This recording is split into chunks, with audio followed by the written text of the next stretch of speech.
All right, guys, it's time for a little indie love. I am here with Greg and Gavin from Supergiant Games, and we are talking Bastion. Greg is sort of the creative director, and Gavin's an engineer on the project. My friend Justin came back from pre-E3 week.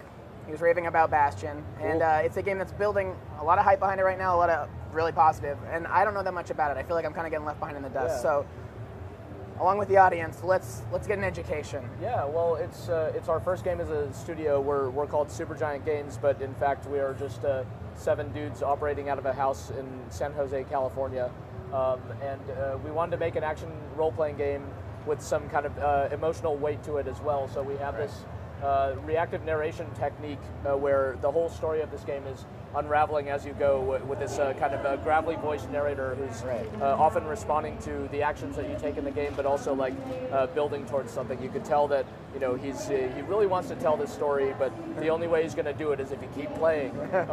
So that works out.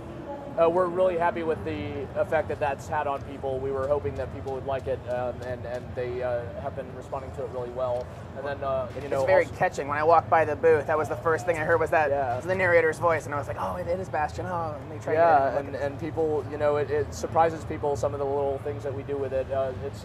We get to have a lot of fun with the technique, and then also like our art style. It's all 2D hand painted artwork, and we wanted to kind of not really throw back, but like follow in the footsteps of kind of the classic games from the mid-late 90s, where there was a real kind of immediacy to the gameplay, like the glory days of the Super Nintendo with games like Super Metroid, where you hit start and you start playing.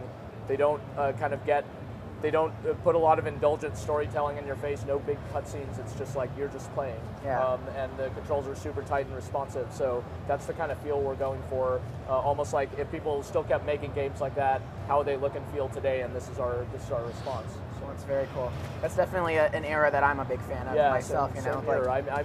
We just miss games like that. It's like there's a ton of these, amazing cinematic experiences, whatever, with their amazing motion captured graphics, and not only can we not do that, being 7 guys operating out of a house, but we just miss games that like felt snappy and super crisp and responsive. So so let's, as we go through this demo, let's kind of get a glimpse of. What we're showing here is some folks who've seen the game before, and including we appreciate the coverage we've had on Machinima.com. You guys have seen the prologue of the game before, where the story is set up, but we're showing here at E3 for people who've seen parts of the game before. This is an area from like halfway through the game, shows some of where we're going to go, both in terms of the environments, like we're out here in a much more kind of wilderness type of environment, and also like weapons and encounters.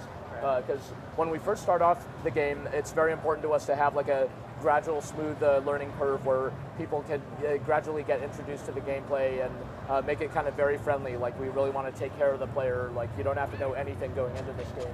But later on, the challenge definitely ramps up, and you start having to kind of navigate around these rather more dangerous environments, and kind of watch your back as some of these more dangerous enemies come after you and stuff like that. So here we have some of these different foes, and Gavin is using some of our later weapons here, including what we call the scrap musket, which is essentially a shotgun. So that's an example of like where the weapon arsenal goes, because you start off in this game with things like a bow and like a hammer. So initially people may think that, oh, it's kind of got like a medieval type of weapon arsenal like other action RPGs, but then you start rolling around in a shotgun that can like blow people off of cliffs, so it changes the play experience quite a bit. I always enjoy it when it's like that mix up of, like, oh, we're not locked into one set of like, all right, I'll only be dealing with this, when it's like, all right, let's get a shotgun on that. Exactly. Off a cliff. And we want people. It's like with the whole setting of this game, it's kind of inspired in part by like American folklore and stuff like that. It's got a kind of a partly like a gritty kind of Western feel to it, even though it's the other part of this. It almost, some people say it looks like anime to them, or like a storybook and so on.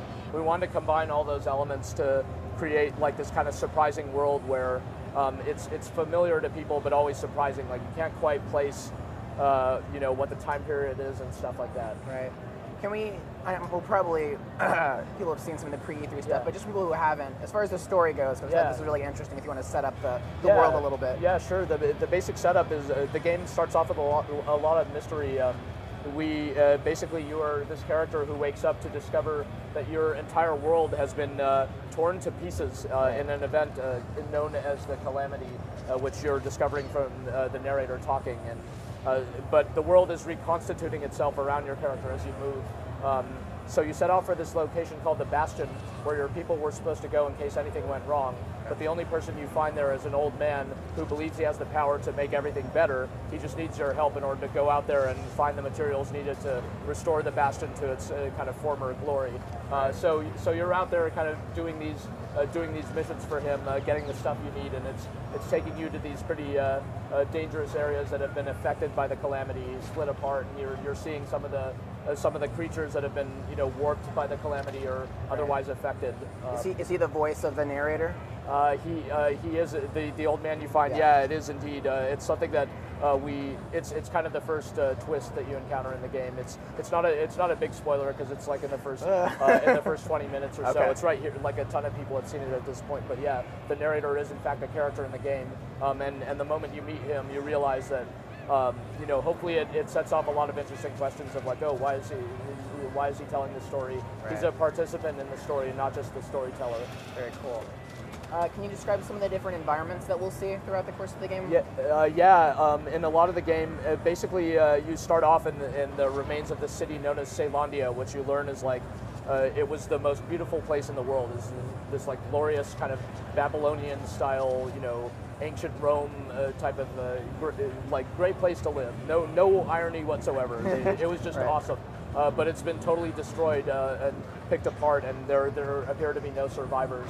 But as you go further out, you end up in what's called the Wild Unknown, which is like the frontier beyond the city. They walled themselves off because they had this kind of wild and woolly frontier land beyond them that they had to keep at bay. So you kind of keep pushing further and further out to find these like increasingly rare materials that you need in order to keep building the Bastion up. Cool.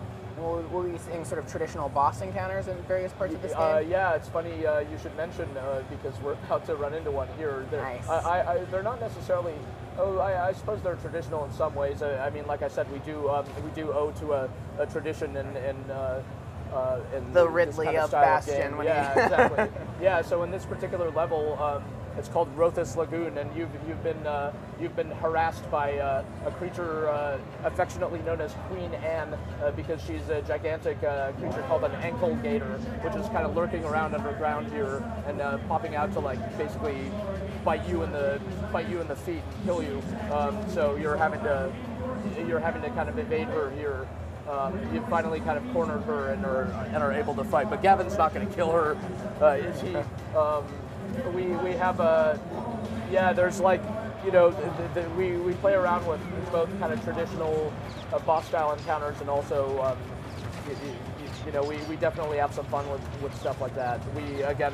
We try to kind of throw back, I guess, to classic games, but it's never going to feel quite that way because it's all motivated by the storytelling, and it's all there's a lot of context around all the stuff you're fighting, right. Because all the creatures that have survived this event called the Calamity, it's like everyone has lost something in this world. It's like they're just trying to continue their lives in this crazy new world that they're in. Right. So you're kind of pitted against these creatures. And you mentioned that emotional resonance, which I just find is interesting because it kind of much like Super Metroid, if I may. I mean, that's an influence. I mean, that's an influence of mine because that game had, there was like a little prologue, some text on the screen, but they didn't even need that. That game had that game has one of my all-time favorite endings. Exactly. It's totally wordless, but the ending is like so powerful and no one says a word. And so in this game, there's a lot of talking, but it's all speech, never interrupting the play experience. It's all in-game. Right. But it's going after that same sort of thing where like, hopefully you'll feel something for the characters and the creatures in this world that, they all feel like they belong in this world. Stuff like that. It's very cool. And do you want to talk about game length at all? Because you were kind of saying you're definitely getting a lot for in terms of length. Yeah, sure. Like we want it to feel like a grand adventure. It's like, especially with this kind of setup, it has to be of a sufficient length, right? It's like, so it's probably in our playtest, it takes people like anywhere from 8 to 10 hours to get through, which is like longer than your average shooter campaign at this point. Right. And then on top of that, we have a full New Game Plus mode where like we let you go through again with all your weapons and upgrades, which is pretty fun, and we add like a good amount of new content there as well, even some additional narration and whatnot. So it kind of, both from a story and a gameplay perspective, you could go through multiple times and kind of get more out of it if you're the type of player, you know, to want to get invested in it. And hopefully, you know, by the end of this game, people will want to keep going. That's the idea. Well, it's coming out for PC eventually, but more importantly, it is part of Xbox Live's Summer of Arcade, correct? Yeah, that was just confirmed this week, and we were super excited because when the studio was started, it was these games like Braid and Castle Crashers that we like really looked up to. As like, man, these games had a real impact on us. They were made by small groups of people. If only we could be like them, really. And so to be following in their footsteps is a real honor.